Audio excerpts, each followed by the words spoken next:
My name is Sophie, and I'm 30 years old. Last week, my father called me. And he was crying. The first time in my entire life I'd ever heard him cry. And honestly, that sound broke something in me that I didn't know was still breakable. But that's the ending of this story. Let me take you back to the beginning. Please subscribe and like this video and listen to my story till the end and let me know which city you're listening from.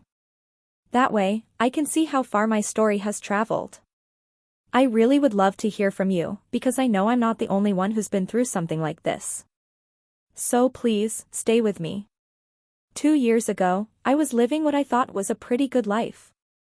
I was a senior graphic designer at this agency in Boston, you know the type, exposed brick walls, succulents everywhere, an espresso machine that cost more than my first car. And I loved my job. I genuinely did. I'd clawed my way up from intern to senior designer in 5 years. No help from anyone. Just me, my portfolio, and a whole lot of late nights. My apartment was a 1-bedroom in Somerville. Nothing fancy, nothing Instagram-worthy, but it was mine. I had this beautiful monstera plant on my windowsill that I'd kept alive for 3 years. 3 years. Do you know how hard that is? That plant felt like a small victory, like proof that I could nurture something and keep it alive. I had a routine. Coffee at 6:30 a.m. Gym 3 times a week. Dinner with my best friend Marcus on Thursdays. It wasn't glamorous, but it was stable. It was mine. Did anyone else feel that tiny bit of peace listening to her describe her life before everything fell apart?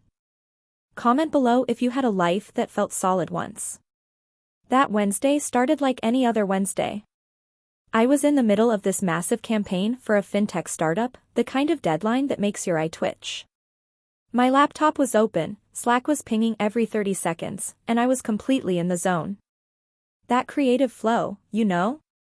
Where you forget to eat, forget to drink water, forget that the rest of the world exists. And then my phone buzzed with a number I didn't recognize. I almost didn't answer. I was so deep in my work. But something made me pick up. Something small and quiet inside me said, "You need to take this call." "Miss Hayes? This is Dr. Patterson's office. We have your biopsy results." The coffee on my desk was lukewarm. I remember that detail so clearly. I'd forgotten about it for an hour, and it had just been sitting there, slowly cooling. And in that moment, with those words echoing in my ear, I noticed every single detail around me. The afternoon light hitting the glass partition of the conference room. The sound of keyboards clicking at other desks. The way my own breathing suddenly sounded very loud in my ears. "The results are back," the nurse continued. Her voice was gentle, but there was something in it. Something that made my stomach drop. "Dr. Patterson would like you to come in tomorrow morning. Can you be here at 8 a.m.? I don't remember what I said. I don't remember if I said anything at all. I just remember that Starbucks cup. It sat untouched on my desk for the rest of the day. I stared at it like it was going to suddenly tell me everything was going to be fine. It didn't. I didn't taste anything at dinner that night. And that voice in my head kept repeating one sentence over and over: "They don't call you in for good news. They don't call you in for good news." The next morning, I walked into Dr. Patterson's office and my life split into 2 distinct halves, before and after. The office was the kind of place that tried very hard to be calming. There were framed diplomas on the wall, a peace lily in the corner that looked like it was barely surviving, soft lighting designed to soothe. But there's no amount of soft lighting that can make a diagnosis easier to hear. "Stage 3 breast cancer," Dr. Patterson said. She didn't drag it out. She didn't soften it with preamble. She just said it. "The tumor is aggressive. We need to start treatment immediately." I felt my body leave the chair. I'm not being poetic here. I literally felt like I was watching myself from somewhere near the ceiling. Like I was outside my own body, watching a woman in a blazer, a woman who'd put on work clothes for this appointment because she thought it was just a routine checkup, hearing words that belonged in someone else's life. "Camille," Dr. Patterson said gently. She said my name. Camille. I need you to focus on me for a moment. Can you do that? I blinked. I was back in my body. The chair was hard beneath me. Do you have someone who can drive you home? She asked. And in that moment, I thought about Marcus. But it was barely 9 a.m. and he had a shift at the hospital. My coworkers were just acquaintances. We grabbed lunch sometimes, but we weren't the kind of friends you call with news like this. And then, without thinking, I said the words that would haunt me for the next 2 years, I'll call my dad. Because that's what you do, isn't it? When the world falls apart, you call your father. You call the person who's supposed to protect you. You call the person who's supposed to tell you that everything's going to be okay, even if you both know that's a lie. What I didn't know, what I couldn't have known, was that my father had other priorities. If you've ever had a moment where you realized a parent wasn't going to show up for you the way you needed them to, your heart probably just clenched. Take a breath with me. We're going somewhere difficult, but I promise you, we'll come out the other side. Let me tell you about my family, because you need to understand this part. My father, Richard, was the kind of man who believed his word was law. Not in a cartoon villain way, nothing that dramatic. Just in that quiet, immovable way that makes everyone around him adjust their lives to accommodate his opinions. When I was growing up, we didn't argue with Dad. We didn't question Dad. We just did what Dad said. And the silence that came if you didn't comply was sometimes worse than any punishment. My younger brother, Marcus, wait, I need to change that. My younger brother Adrian is 2 years younger than me. But you'd never know it by the way my parents treated us. Adrian was the son. The golden child. The one who mattered. Adrian got a full ride to Boston College, not because he earned a scholarship, but because my father wrote the check without blinking. Meanwhile, I got told that girls don't need expensive degrees and took out $87,000 in student loans for a state school. When Adrian got his first job, my parents threw him a party. A real party. Catered. With people. When I got promoted to senior designer, my mother texted me a thumbs up emoji. Adrian had just gotten engaged to this woman named Victoria, perfectly pleasant, perfectly highlighted hair, perfectly boring job in HR. The wedding was set for October. 4 months away. And from the moment that engagement ring went on her finger, my family became consumed by it. Like a black hole. Every conversation was about the wedding. Every family dinner was wedding planning.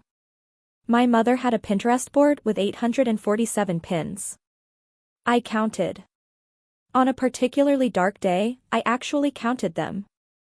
So when I called my father from that hospital hallway, sitting on a bench with my hands shaking so badly it took 3 tries to tap his contact, I was already bracing myself. The phone rang twice before he picked up. Sophie, what is it? I'm in the middle of something. I could hear irritation in his voice. Like I was interrupting. Like I was being inconvenient. I opened my mouth. I closed it. I opened it again. Dad, I said, and my voice cracked. I just came from the doctor. I have cancer. Stage 3. Silence. Real silence. The kind where you can hear your own heartbeat. Where you can hear the blood rushing in your ears. Where you can hear the exact moment your world stops making sense. Dad?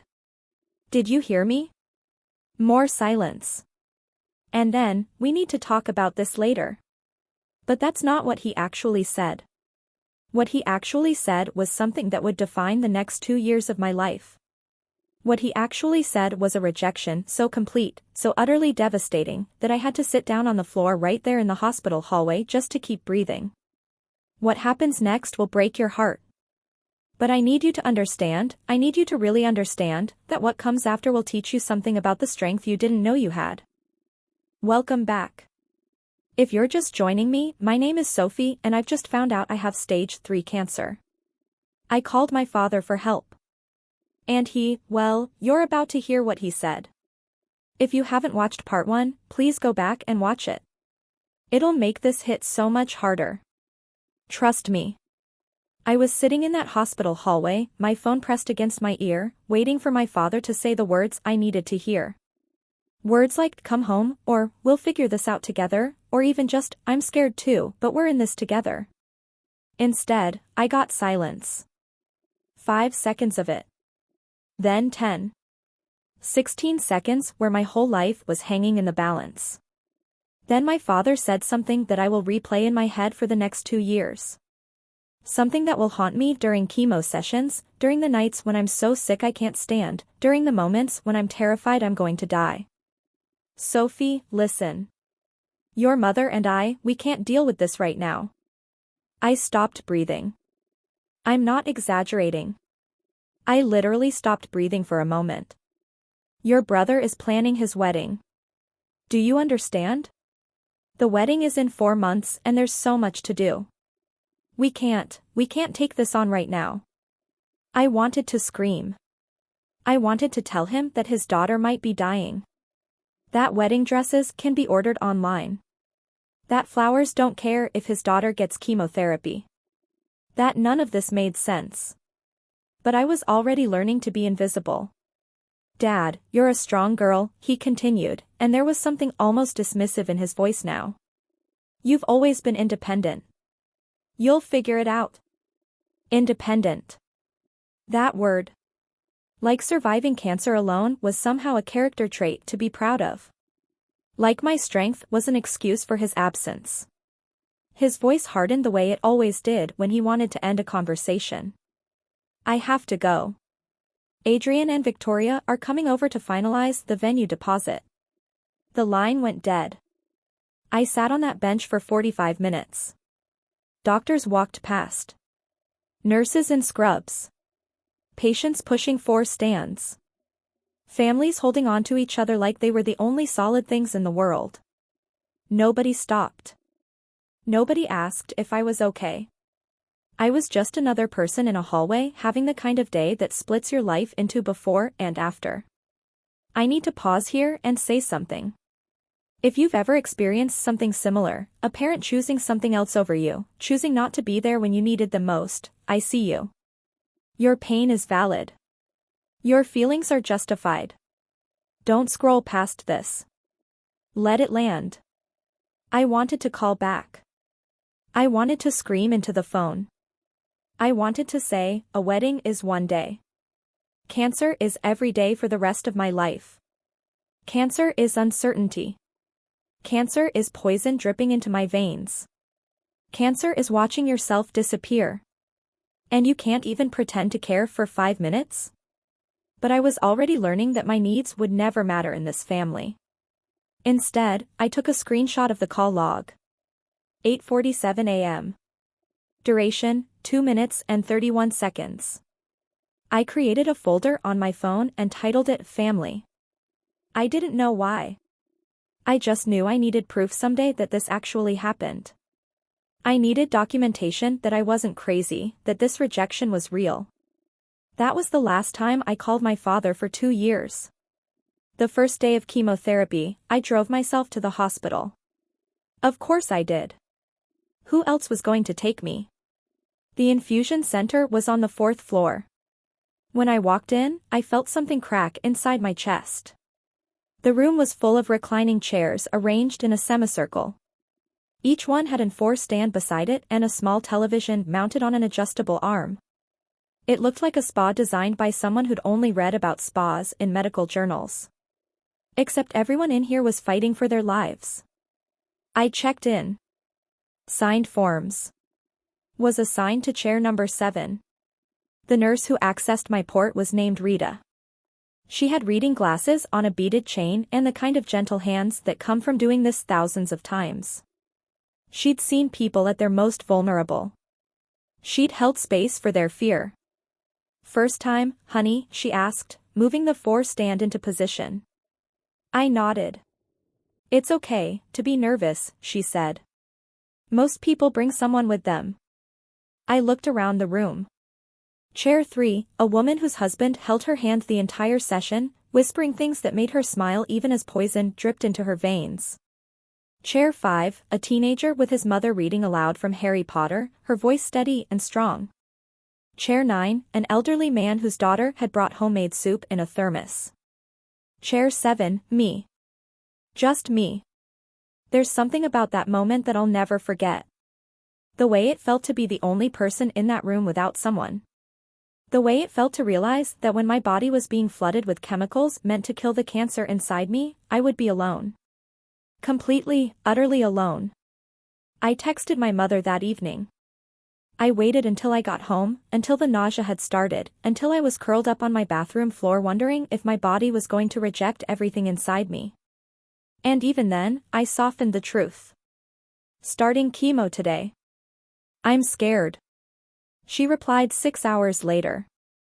6 hours after I'd already spent in the infusion chair.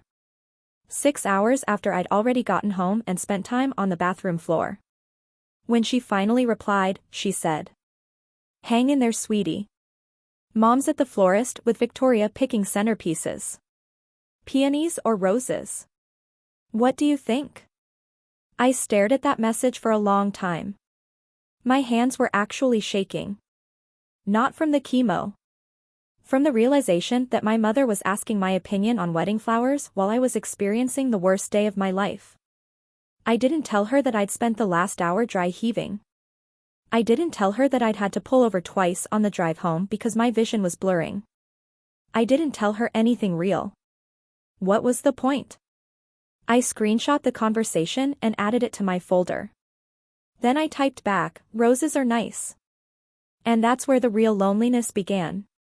Not in the hospital. Not in the diagnosis. But in that moment when I realized that my family was choosing a party over my survival. This is the moment where the pain gets real. This is the moment where you start understanding what it means to be completely, utterly alone when you need people most. If you're feeling this, if you're recognizing your own story and mine, know that you're not crazy. You're not overreacting. You're grieving something real. The next 3 weeks were a blur of nausea and exhaustion and terror. I went to work when I could. I called in sick when I couldn't. I told no one what was happening because what was I supposed to say? "Hey, everyone, I'm having poison pumped into my veins, can we still make the 2 p.m. meeting?" I existed in this strange space between life and death. Not quite here, not quite gone. And then, during my 3rd chemo session, everything changed. Her name was Rachel, and she was a nurse practitioner who ran a support group for cancer patients at the hospital. She just walked up to me while I was sitting in chair 7, alone as always, and sat down in the empty chair next to mine. "You're always alone," she said. It wasn't a question. She had the kind of direct eye contact that made it hard to lie. "I'm fine," I said automatically. "I didn't ask if you were fine," she replied. "I asked why you're always alone." There was something about the way she said it. Not judgmental. Not pitying. Just genuinely curious. Like she actually wanted to know. I don't know why, but I told her the truth. My family is busy. With my brother's wedding. Something flickered in her eyes. Anger maybe. Or recognition.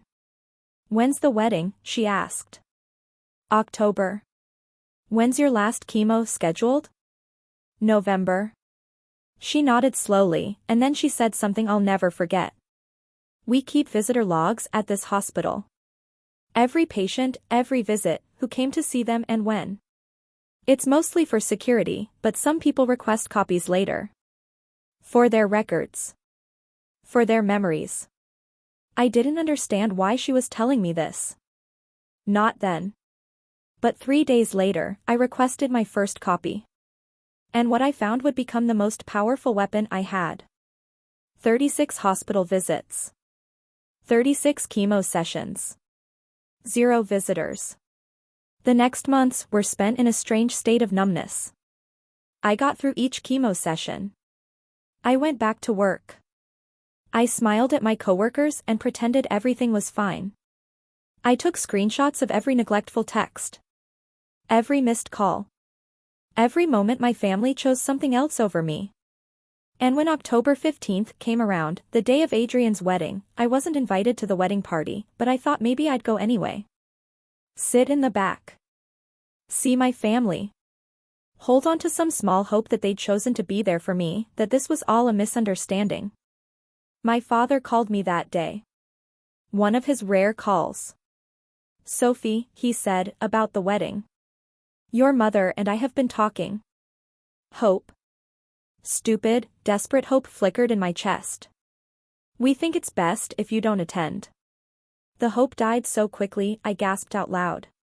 You understand, he continued. You look unwell. You've lost weight. Your hair. He cleared his throat. It's Adrian's special day. We don't want anything to overshadow it. Anything meaning me.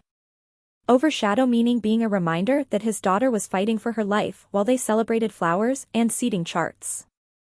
I heard myself say, I understand. And God help me, I did. I understood exactly what kind of family I had. The wedding happened without me. I saw the photos on Facebook the next day. My mother's post got 247 likes while I lay in bed recovering from round 4 of chemotherapy. My father in his Brooks Brothers suit beaming. My mother in champagne silk, dabbing her eyes. Adrian and Victoria, golden and glowing, surrounded by 150 guests who had no idea the groom's sister existed. The caption read, "The happiest day of our family's life." I screenshot it. Do you see what's happening here? Do you see how a family systematically erases one of their own? This isn't just about being excluded. This is about being made invisible while you're fighting for your life. I added it to the folder. Then I closed Facebook and didn't open it again for 6 months. But the worst was still coming. Medical bills. Insurmountable debt. And one single moment of desperation, where I broke my own rule and asked my father for help one more time. What he said next would be the final nail in the coffin of our relationship. And it would teach me a lesson I'll carry forever. Don't miss part 3, where I show you exactly what I discovered about family, money, and what people really value when push comes to shove. I promise you, it's going to gut you. Welcome back. I'm Sophie. And if you're just joining me, I have cancer, my family abandoned me, and now I'm about to face the financial reality of trying to survive. If you haven't watched parts 1 and 2, please do. This story needs to be experienced in order. Trust me on that. By the time Adrian's wedding happened, and passed without me, I'd completed 4 rounds of chemotherapy. My hair had started to come back in patchy, strange places. I'd lost 15 pounds. I'd developed this constant metallic taste in my mouth that wouldn't go away no matter what I ate. And I was drowning in medical debt. 3 weeks after the wedding, the bills started arriving. My insurance covered a lot. I was grateful for that. Genuinely grateful. But grateful doesn't pay for the gaps. The insurance company considers certain medications non-formulary. That means they won't cover them, even though my oncologist prescribed them specifically for me. Even though they're necessary for my survival. After deductibles, after copays, after all the medications that my insurance decided weren't worth covering, I was looking at $47,000. $47,000 that I didn't have. I stared at that number for a long time. I remember sitting at my kitchen table, my laptop open, the medical bills displayed on my screen, and just sitting there. Not crying. Not yet. Just processing the fact that my survival had a price tag, and I couldn't afford it. I sold my car. The little Honda Civic that had been reliable for 6 years. Gone. I canceled every subscription. Netflix, Hulu, Spotify, the meditation app I'd been using to deal with anxiety, all of it. Cancelled. I stopped buying groceries that weren't on sale. I clipped coupons. I found myself standing in the grocery store doing math in my head, trying to figure out how to make something nutritious for under $3. And when that still wasn't enough, when I'd scraped together every penny I could find, I did something I'd sworn I would never do again. I asked my father for help. I stared at the text for 20 minutes before sending it. My finger actually hovered over the button like it was a detonator. Dad, I'm in trouble. The medical bills are more than I can handle. Could I borrow some money? I'll pay it back. 20 minutes of my heart racing. 20 minutes of hoping that maybe, just maybe, he would see his daughter drowning and throw her a rope. His response came 2 hours later. Your mother and I just finished paying for Adrian's wedding. We don't have extra right now. Have you looked into a personal loan? Your credit should be good enough. I read it 3 times, waiting for a follow-up. Waiting for an I'm sorry or, I wish we could help or even just, we love you and we're thinking of you. Nothing came. But here's what I learned in that moment, my parents had just spent $80,000 on a party. $80,000. Adrian had told relatives about it. Bragged about it. And my parents had paid every penny without hesitation. But when their daughter, their only daughter, was facing her own mortality and couldn't afford the medications that might save her life, suddenly the money didn't exist.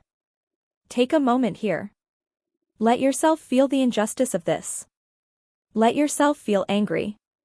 Because you should be angry. This isn't fair. It never was fair. I applied for a personal loan with a 14% interest rate. I got approved because my credit was good. All those years of being responsible, of paying my bills on time, of being a strong independent daughter, it finally served a purpose.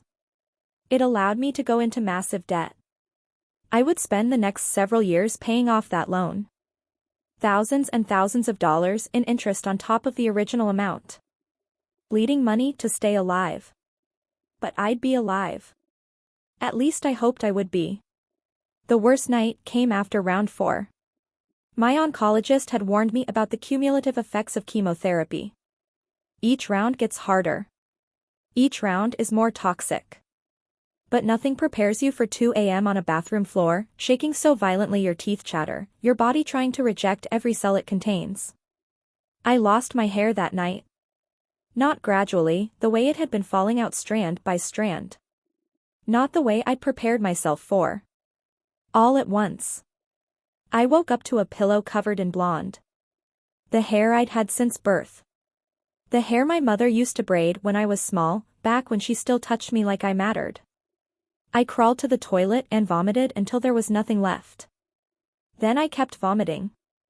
At 2:47 a.m., in a moment of pure desperation, I called my mother. The phone rang 8 times before going to voicemail. I called again.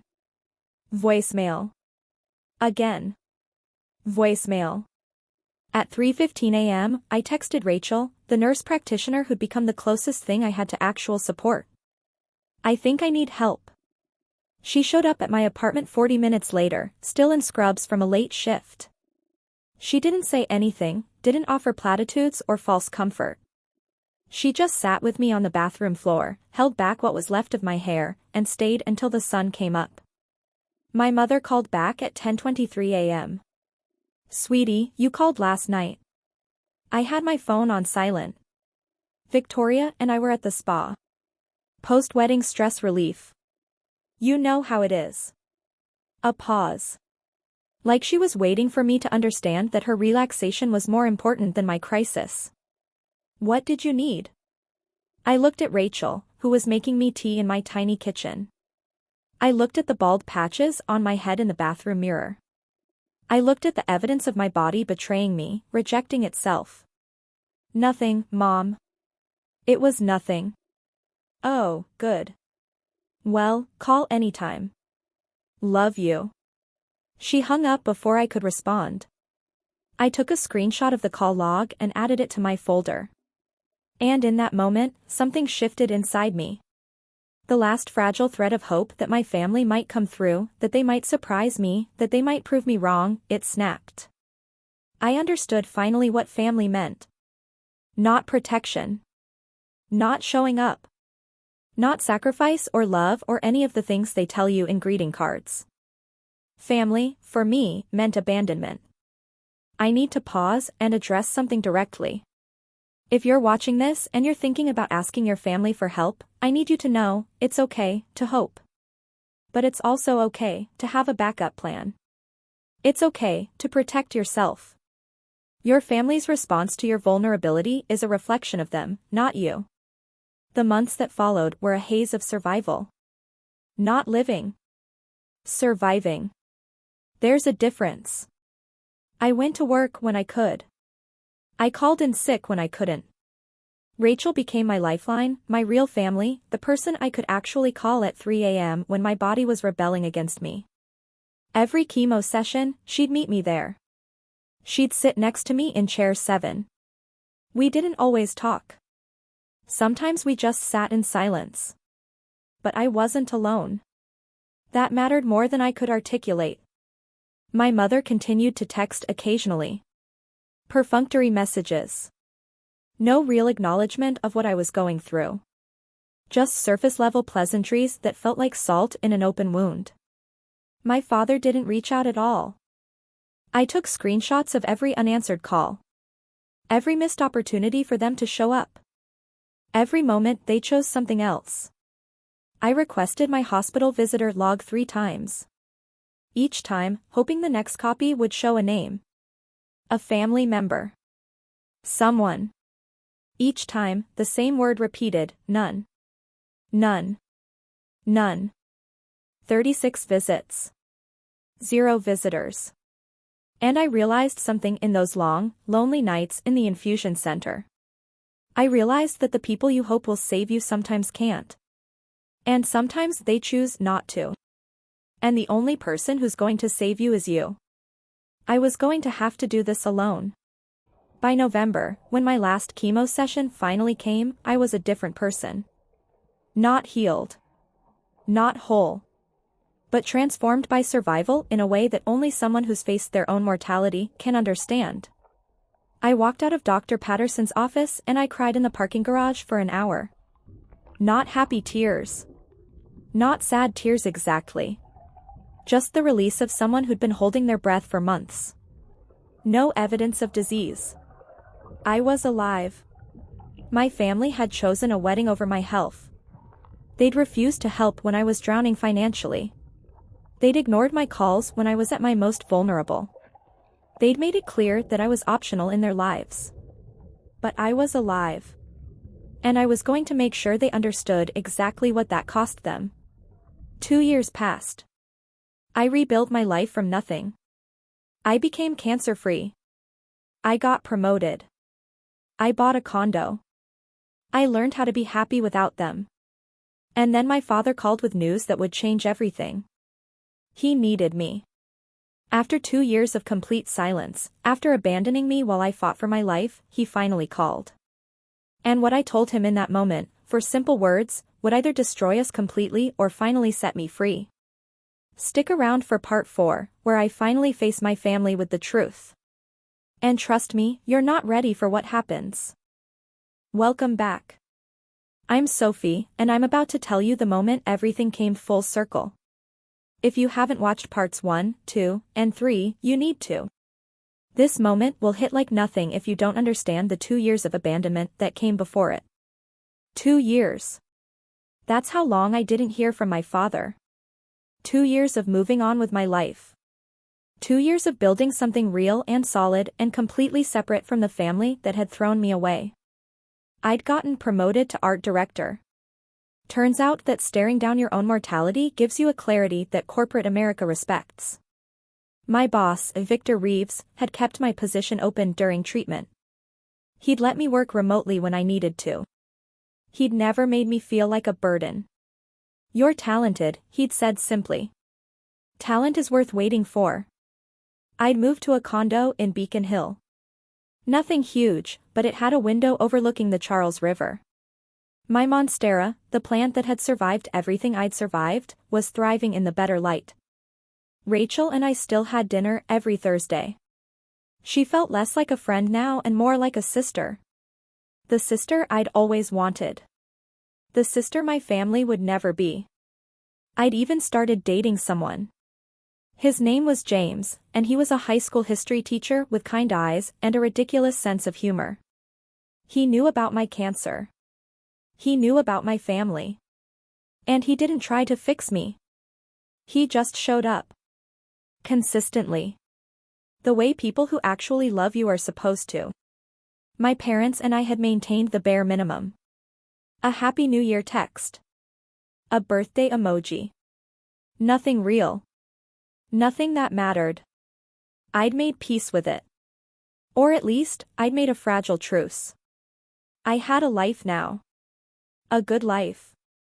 A life I'd built myself from the ground up, brick by brick, with my own 2 hands and the support of people who actually cared about me. And then my father called. It was a Thursday evening. I was making dinner, salmon with roasted vegetables, because I'd learned to actually cook during chemo when I needed to control something, anything, in my life. My phone lit up with a name I hadn't seen on my caller ID in years. Dad. I stared at it. The salmon sizzled in the pan. The phone kept buzzing. My first instinct was to let it go to voicemail. I'd gotten very good at letting things go. At protecting myself. At recognizing that some people don't deserve access to you. But something made me answer. Maybe curiosity. Maybe the masochistic part of me that still wanted to believe. Maybe I needed to hear his voice, if only to confirm that he was real and that the abandonment had really happened. Hello? Camille. He used my name wrong in my head.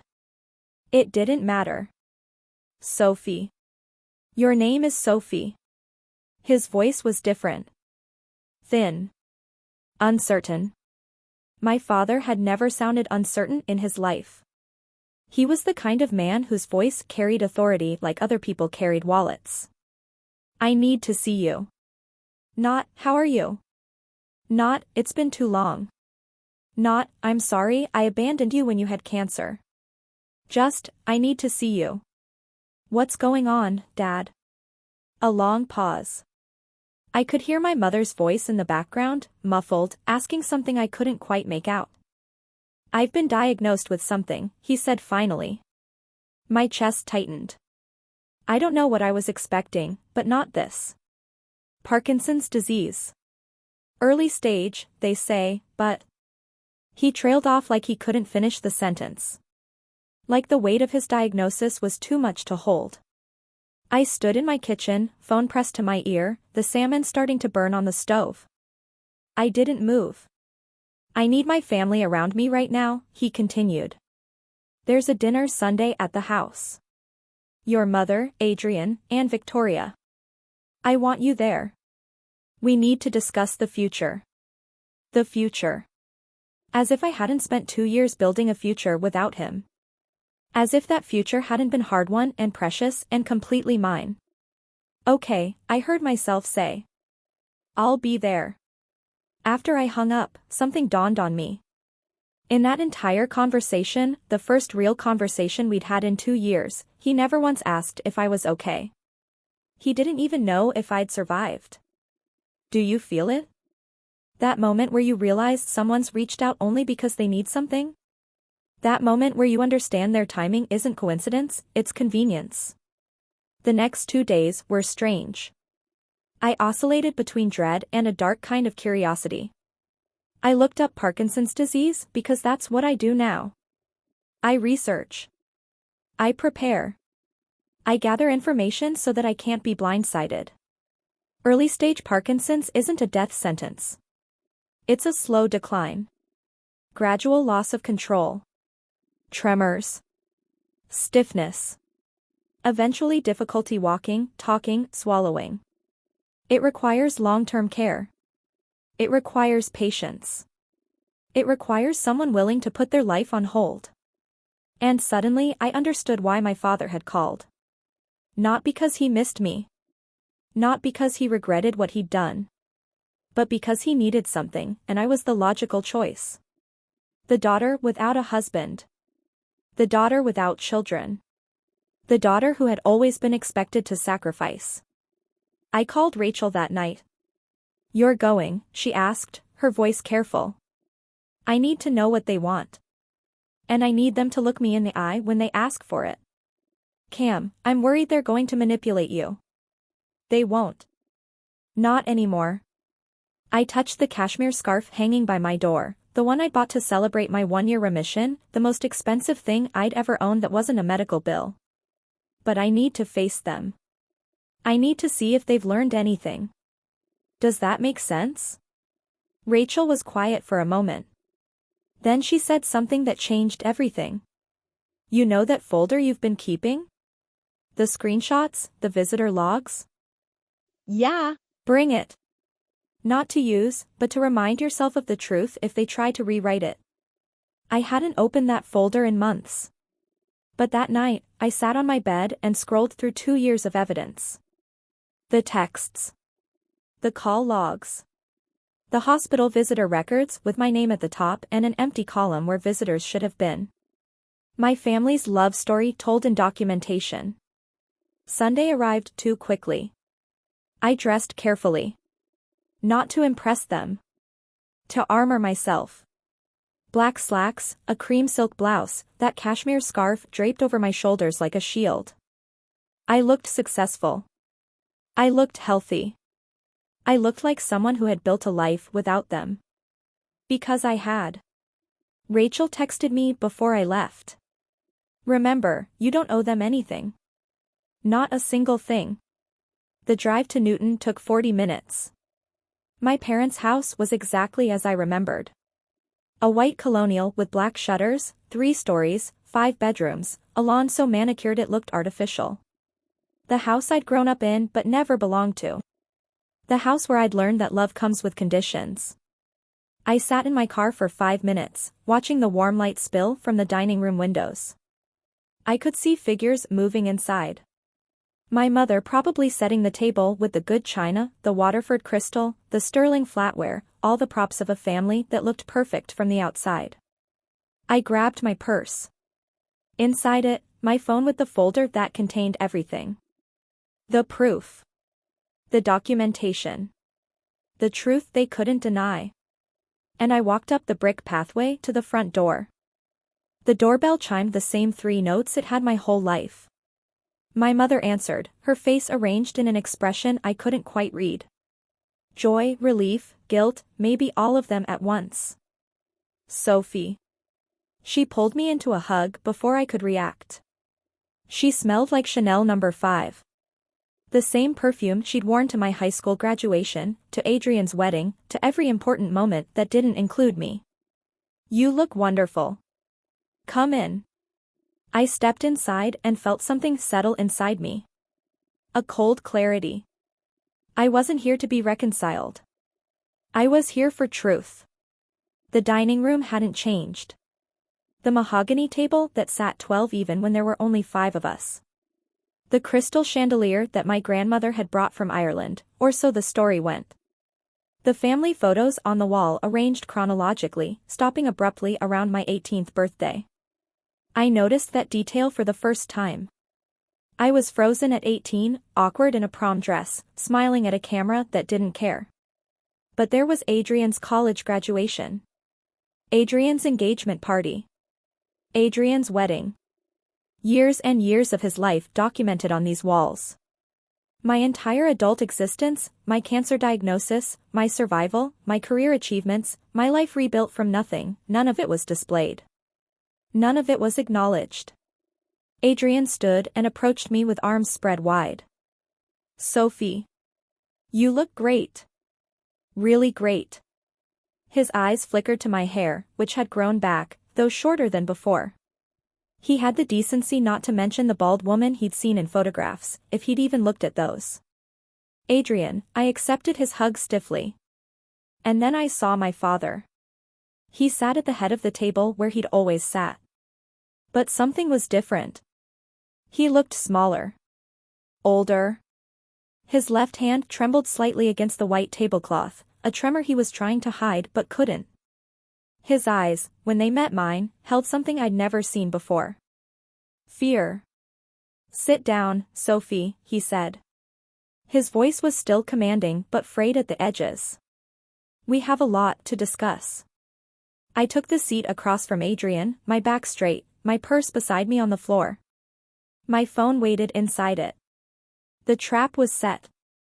I just wasn't sure yet who it was set for. This is it. This is the moment where everything changes. This is where you stop being the victim and start being the architect of your own story. Hold on to this feeling. You're going to need it. My mother served dinner. Rack of lamb, roasted potatoes, green beans, almondine, the same meal she made for every important family gathering. We ate in near silence, the scrape of silverware against china filling the void where conversation should have been. When the plates were cleared, my father stood. Or tried to. His legs seemed to resist him, and he gripped the table edge for support before finding his footing. "I'll get right to it," he said, his voice carrying the authority of a man who had spent 62 years never being questioned. "You all know about my diagnosis. Parkinson's, early stage, but it's going to progress. The doctors say I'll need assistance long-term." He let that hang in the air. My mother looked at her hands. Adrian shifted in his seat. Victoria rubbed her belly. "I'd heard she was 5 months pregnant. We've discussed it as a family," my father continued. "And we believe the best arrangement is for someone to move back home to help with my care." Best arrangement. Like I was a piece of furniture to be repositioned. His eyes landed on me. "Sophie, you're the obvious choice." Obvious. Not best. Not preferred. Obvious. The leftover child. The one without a husband. The one without children. The one without anything important enough to prevent her from being useful. "You work from home mostly, don't you?" he continued. "You don't have a family of your own. I've already had your old room prepared. It's time you came back and contributed to this family." Contributed. As if I'd been lounging around doing nothing while they ignored my cancer. As if the only thing I had to offer was servitude. Adrian nodded, not meeting my eyes. "It makes sense, sophomore. I've got the baby coming, the job. You understand?" I looked at my father, his trembling hand, his expectant face. And then I smiled. "You have a responsibility to this family, Sophie." My mother's voice was soft but insistent. The voice she used when she wanted something but was too proper to demand it outright. "Your father needs you," she continued. "I've been working 60-hour weeks," Adrian added, leaning back in his chair with the confidence of someone who's never had to justify his existence. "And with the baby coming, Victoria's going to need my support. I can't be in 2 places at once." He said, "Victoria's going to need my support." Not that he wanted to be there. Just that Victoria would need him. A convenient excuse. Victoria herself stayed silent. But her eyes were on me. There was something there. Not sympathy exactly, but recognition. Like she was watching a play she'd seen before and knew how it ended. I took a breath. I felt my pulse quicken. Felt the old familiar pressure to comply, to accommodate, to make myself small so everyone else could be comfortable. But that Sophie was dead. She had died on a bathroom floor 2 years ago, alone with a phone full of ignored messages and a family that couldn't be bothered to show up. The new Sophie, the one who'd survived alone, she had things to say. "Before I answer," I said quietly, "I want to ask you something, Dad." He looked surprised. People didn't ask Richard Atwood questions. "When was the last time you asked how I was doing?" Silence. "When was the last time?" I continued. "When did you ever ask if I was still alive?" The silence stretched. My mother's smile had frozen. Adrian was suddenly very interested in his water glass. Even Victoria leaned back slightly, as if distancing herself from what was about to happen. "What are you talking about?" my father asked. But his voice had lost some of its edge. "I'm asking a simple question. You say I have a responsibility to this family. But when I was sick, really sick, fighting for my life, where was this family?" "Sophie, that's not," my mother started. "No.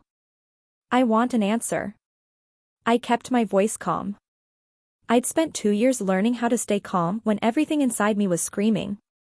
"Dad, do you even know if I'm still in remission? Do you know what my last scan showed? Do you know anything about my health at all?" Another silence. This one sharper. Heavier. You're sitting here looking perfectly healthy to me, my father said carefully. I took a breath. Dad. I had stage 3 cancer. Stage 3. I let the word land like a hammer. I went through 6 months of chemotherapy. I lost my hair. I lost 15 pounds. I spent $47,000 out of pocket because you told me you couldn't help. My father's mouth opened and closed. For the first time in my life, I saw him speechless. And here's what you need to understand, I reached for my purse slowly, deliberately. My hands weren't shaking anymore. They were steady. Strong. I'm cancer-free now. 2 years in remission. But you didn't know that, did you? You never asked. Because you didn't care. I pulled out my phone. You never asked because you didn't care. My father's face had gone pale. My mother was crying now. Silent tears, the kind she always cried when she wanted to look fragile without making a scene. That's not fair, she whispered. Fair? I nodded slowly. You want to talk about fair? Fair would have been visiting me once. Just once. Fair would have been answering the phone when I called at 3 a.m. because I was so sick I couldn't stand. Fair would have been not asking my opinion on wedding flowers while your daughter was in an infusion chair. Adrian shifted uncomfortably. Cam, we didn't know it was that serious. I called Dad the day I got my diagnosis. I was crying. I told him I had stage 3 cancer. I looked directly at my father. And you know what you said? You said, and I quote, "We can't deal with this right now.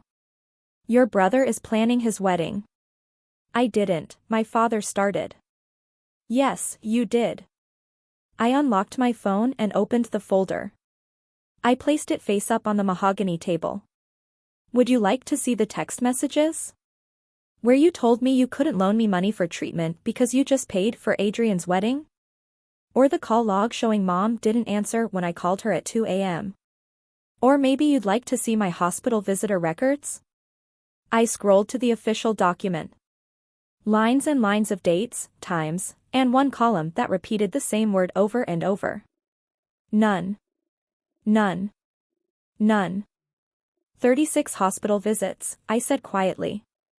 36 chemotherapy sessions. 0 visitors. The room was absolutely silent. Victoria's hand had dropped from her belly. She was staring at the phone, then at Adrian, then at my parents. Something had shifted in her expression. Understanding, maybe. Or just seeing clearly for the first time. My mother reached for the phone, then drew her hand back. I didn't, she started, but there was nothing left to say. I slid the phone toward the center of the table. You can look. All of you. I'm not hiding anything. My mother was the first to reach for it. Her hands trembled as she scrolled through. Months of entries. Dates stamped in institutional font. My name at the top like a patient ID number. And that devastating column, visitors. None. None. None. I don't understand, she whispered. Why didn't you tell us how serious it was? I did tell you. I pulled up the screenshots. I showed them everything. The text where I told my mother my chemo schedule and her response asking about roses versus peonies. The conversation where I asked my father for money and he told me to get a loan. Here's where I called you 23 times over 6 months. And you answered twice. Adrian grabbed the phone from my mother, scrolling through the evidence. His face had gone a grayish color I'd never seen before. Victoria leaned over his shoulder, reading. Her jaw was tight. Adrian shook his head. This can't be right. It's right, I said. Every screenshot is time-stamped. Every visitor log is official hospital documentation. This isn't my opinion, Adrian. This is what happened. This is what all of you did. I looked at my father. He hadn't moved. His trembling hand was pressed flat against the table as if he were trying to steady himself against something more than Parkinson's. I don't need anyone to apologize, I said quietly. I just need you to remember this. Remember it when you ask me what I'm going to do next. Remember it when you're wondering why your daughter isn't going to sacrifice her life for yours. I stood up. I told them exactly what I thought of them. I told them about the reality of their abandonment. And then I said 4 words, 4 perfect, devastating words that changed everything forever. These words were a mirror. They showed my family exactly what they had done to me, reflected right back at them. And what happened next was something I never expected. Stay with me for part 5, the final part, where I reveal what those 4 words were, what my family did with that truth, and how I finally learned to live free. You won't be able to look away. 4 words. The exact same words he'd said to me. My mother gasped. Adrian's jaw dropped. My father stared at me, tears still falling, as the full weight of what I'd said hit him. As he understood, finally, what his words had felt like. What his rejection had cost me. I turned and walked out the door. I didn't run. I walked past the family photos that didn't include me. Past the crystal chandelier and the mahogany furniture and all the expensive props of a family that looked perfect from the outside. Past my mother who reached for me and then dropped her hand when I didn't slow down. Sophie, Adrian called from behind me. Sophie, wait. I didn't wait. I opened the front door. Stepped onto the brick pathway. Kept walking. The cool evening air hit my face like relief. My car was where I'd left it, parked in the driveway, waiting. Behind me, I heard the door open again. Footsteps on the pathway. My mother's voice, high and desperate. Please don't do this. We're your family. We love you. I stopped at my car door and turned. Mom, I said gently. And in my voice was all the sadness of a relationship that could have been something beautiful if my mother had chosen differently. Family doesn't leave you alone to die. And love isn't something you only offer when you need something in return. Her face crumpled. I felt something in that moment, not guilt, but grief. Grief for the mother she could have been. For the relationship we might have had if things were different. Goodbye, Mom. Welcome back. This is the final part of my story. I'm Sophie. If you haven't watched parts 1 through 4, please do. Because what happens now only makes sense if you understand the journey that brought us here. After I showed them the evidence, the proof of their abandonment, the documentation of my loneliness, the numbers that couldn't lie, there was nothing left but truth. My mother was crying openly now. Not the performative tears from earlier, but something raw. Her mascara was running, leaving dark tracks down her cheeks. I didn't know, she kept saying. Camille, Sophie, I didn't know. You knew, Mom, I said quietly. You just chose not to see. Adrian was still holding my phone, scrolling back through the screenshots like he was looking for something that would prove them all innocent. He wouldn't find it. My father finally spoke, and his voice was rough. Broken. The authority cracked beyond repair. He paused. This is the past. The past? My heart was pounding so hard I could hear it in my ears. You want to move on? You want to talk about the present? What's done is done, he continued, waving his trembling hand dismissively as if my cancer were a minor scheduling conflict. What matters now is the present. I'm sick, Sophie. I need help. We need to focus on moving forward. I almost laughed. The absurdity of it. The sheer, stunning absurdity of asking someone to move forward while refusing to acknowledge the harm you'd done. Forward, I repeated slowly. You want to move forward? Yes, my father said, like it was obvious. Like the solution was simple. Whatever happened before, we need to focus on now. And that's when Victoria spoke for the first time that night. Her voice was carefully neutral, but there was steel underneath it. Richard, she said, she called him by his first name, which felt significant, Did you know about any of this? The hospital visits? The money she asked for? My father didn't answer. He knew, Adrian said quietly, horrified. He was looking at a specific screenshot.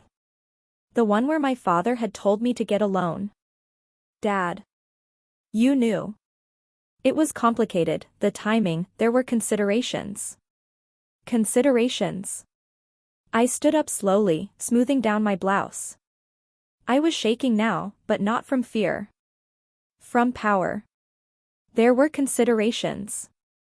Let me tell you what family means. I didn't raise my voice. I didn't need to. I'd spent 2 years learning how to stay calm when everything inside me was screaming. Family means showing up. Family means answering the phone at 3 a.m. when someone you love is sick and scared. Family means offering to help with medical bills instead of throwing $80,000 at a party. Family means visiting your daughter in the hospital. Once. Just once. My mother's face crumpled. Adrian had the decency to look at the floor. Even Victoria was looking at the table, though her hand had found Adrian's, squeezing gently. I spent 6 months fighting for my life, I continued. 6 months of poison dripping into my veins. 6 months of vomiting and hair loss and terror.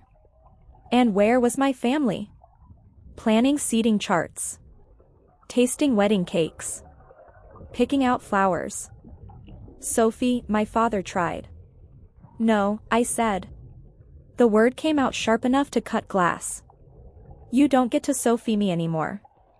I am not your backup plan. I am not the consolation prize. I am not the daughter you call when you need something and ignore when you don't.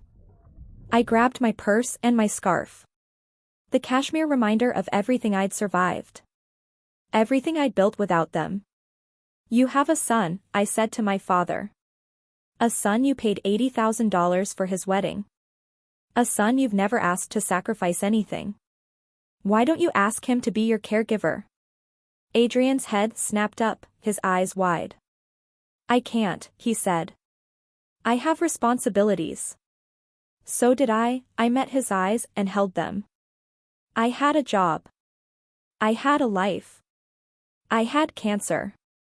And I handled all of it alone because you were all too busy. I started toward the door, my heels clicking against the hardwood floors. Behind me, I heard my father's voice, broken, desperate, in a way I'd never heard before. Sophie, please. I'm begging you. I'm begging you. I stopped. I turned. My father was crying. I'd never seen him cry before. Not when his mother died. Not when Adrian broke his collarbone falling off a bike when they were kids. Not once in 30 years. But now, tears were streaming down his face, his trembling hand wiping at them ineffectually. I'm sorry, he choked out. I know I handled it wrong, but I'm scared, Sophie. I'm scared of what's coming. I need you. Please. You're my daughter. For one moment, one brief, treacherous moment, I felt the old pull. That desperate need to be loved. To be wanted. To be enough. The little girl inside me who had spent her whole life trying to earn her father's approval. But that little girl had grown up. She had survived cancer alone. She had rebuilt her life from nothing. She didn't need Richard Atwood's approval anymore. This is it. This is the moment where everything changes. This is where you choose yourself. Hold on to this. Dad, I said, my voice steady and clear. I hear you, and I understand that you're scared. But there's something I need you to hear. I took one step closer. Close enough that he could see my face clearly. Close enough that there would be no misunderstanding what I was about to say. 2 years ago, I called you crying.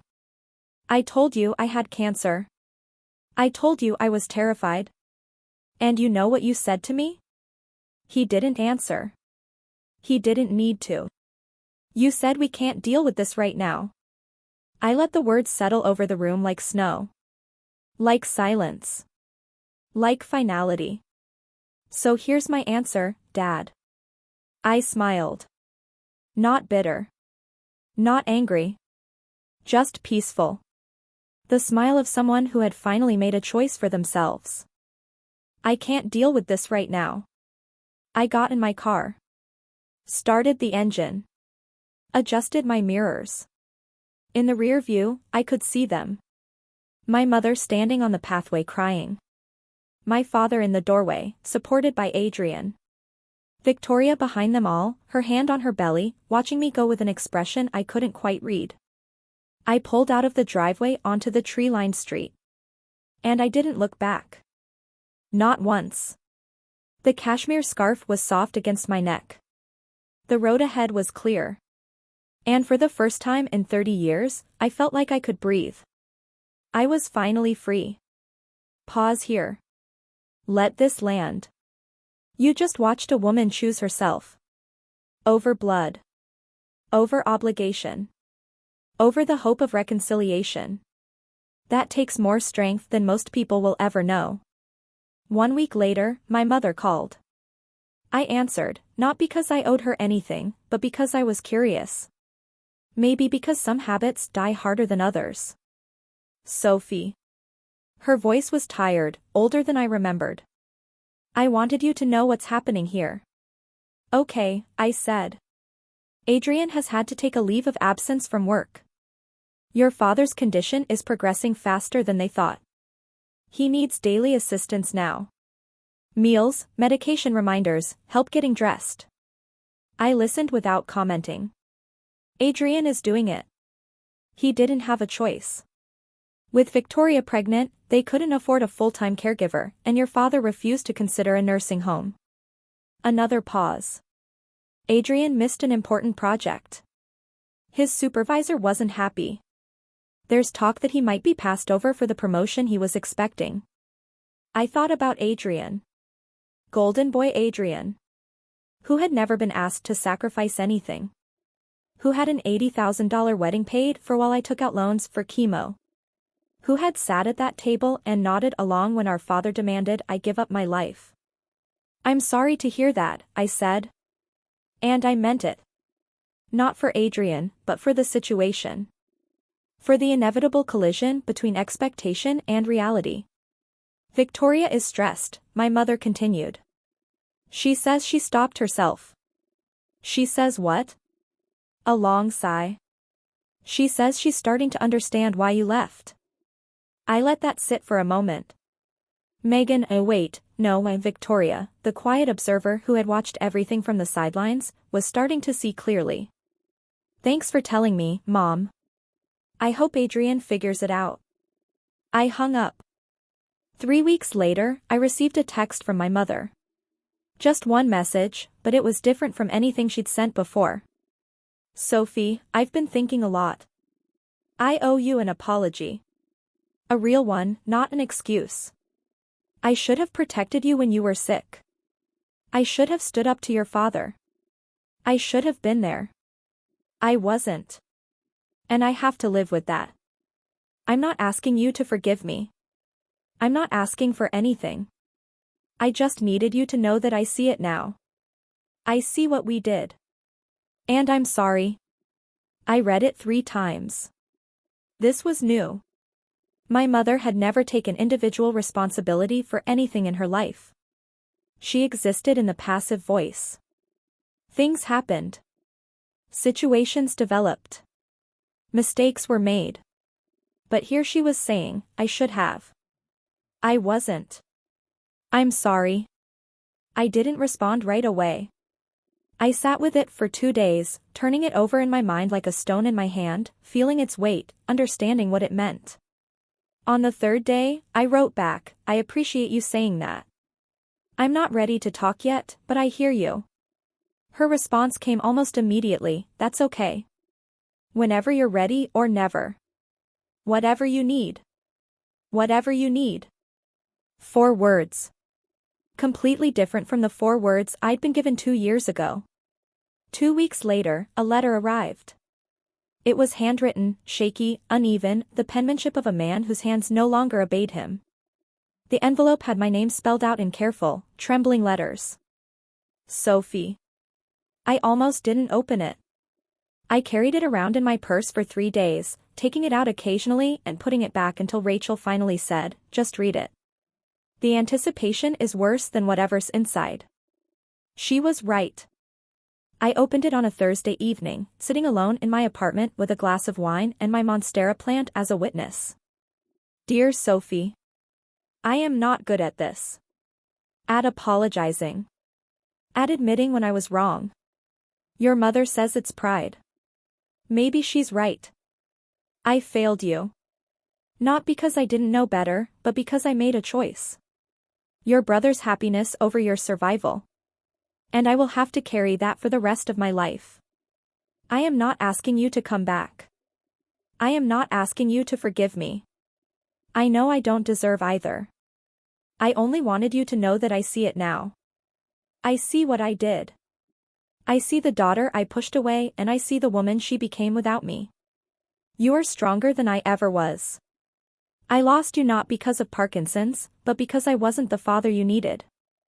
I'm sorry. Those words are not enough. But they are all I have. Your father, if you still allow me that title, Richard." The handwriting wobbled across the page, each letter a small battle against the tremors that would eventually take everything from him. I folded the letter carefully and placed it in my drawer. I didn't write back, but I didn't throw it away either. Rachel came over the next day. I showed her the letter. She read it slowly, her expression thoughtful. When she finished, she set it down on the coffee table. "How do you feel?" she asked. "Sad, I think. For him. For what he's losing. For what we could have had. But not guilty." I paused. I really thought about it. No. Not guilty. I picked up my wine glass, turned it in my hands. I used to feel guilty for everything. For not being good enough. For not trying hard enough. For not being the daughter he wanted. But I've learned something in the last 2 years. "What's that?" Rachel asked. "That some people will never love you the way you need, no matter what you do. And that's not your failure. It's theirs. You can't pour yourself empty trying to fill a cup with a hole in the bottom." Rachel smiled, her eyes bright. "That's pretty wise. I learned it the hard way." I took a sip of wine. "I'm not going to rush forgiveness. Maybe I'll get there someday. Maybe I won't. But I'm not going to force it just because he's sick or because it would make things easier for everyone else. And I'm not going to set myself on fire to keep someone else warm. Not anymore." I looked at the letter still sitting on the table. "That's my boundary. And I'm allowed to have it." "Yes," Rachel agreed. "You absolutely are." 6 months later, I was still cancer-free. Dr. Patterson had used the word of thriving at my last checkup, which seemed too optimistic for someone like me. But maybe she was right. Maybe I was thriving. I'd been promoted again. Creative director now, with an office that had a window overlooking the Boston skyline. My monstera plant had made the journey with me, thriving in the better light. I'd hired 2 junior designers and discovered that I actually loved mentoring people, guiding them through challenges I'd faced alone. I was dating James. He still knew about my cancer, about my family, about all the ways I'd been broken and rebuilt. He didn't try to fix me. He just showed up. Consistently. The way people who love you are supposed to. Rachel and I still had dinner every Thursday. She'd started dating someone, too. A surgeon named Elena, who laughed at all of Rachel's bad jokes. We were building a life, all of us together, the family we chose. My mother texted me every few weeks. Short messages. "Thinking of you. Hope you're well." I responded. Sometimes, not always. We weren't close. Maybe we never would be. But we were something. A work in progress. My father's Parkinson's had progressed. He'd finally agreed to a part-time caregiver, paid for out of retirement funds he'd been hoarding. Adrian visited twice a week now, duty, I assumed, not love. But maybe that's all some families have. I hadn't seen them since that dinner. I wasn't sure I ever would again. And I was okay with that. We're coming to the final message now. I need you to really hear this next part. Because if you're still watching, if you've made it this far, this is for you.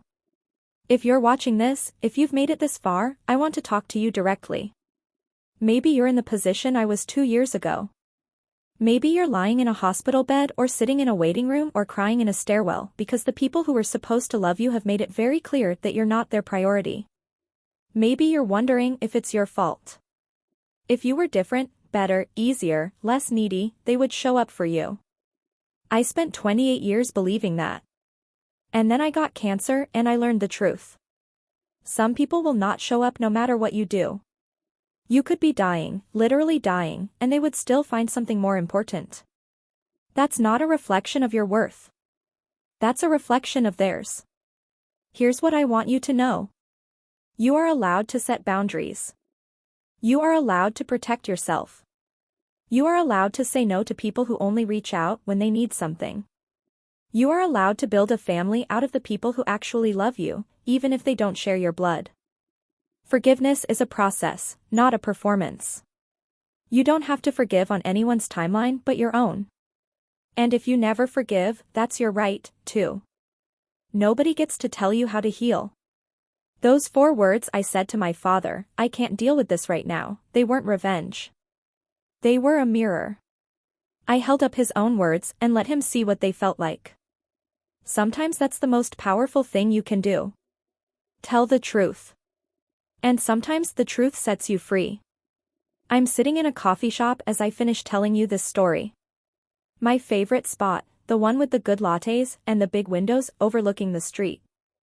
It's a Thursday afternoon. Rachel will be here in an hour for our weekly dinner. My phone is in my pocket. Inside it, there's still a folder called iFamily. All those screenshots and visitor logs and evidence of the worst time in my life. I don't look at it much anymore, but I keep it just in case. Outside, the city is moving. People walking. Cars honking. Life happening. I'm part of it now. Not watching from a hospital bed or hiding in a bathroom, but really living. 4 words changed everything.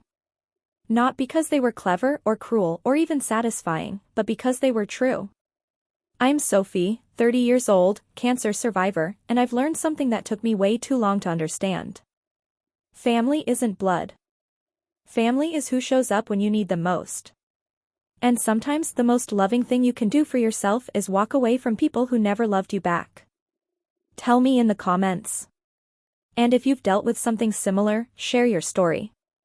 You're not alone. Subscribe for more stories about standing your ground and reclaiming your life.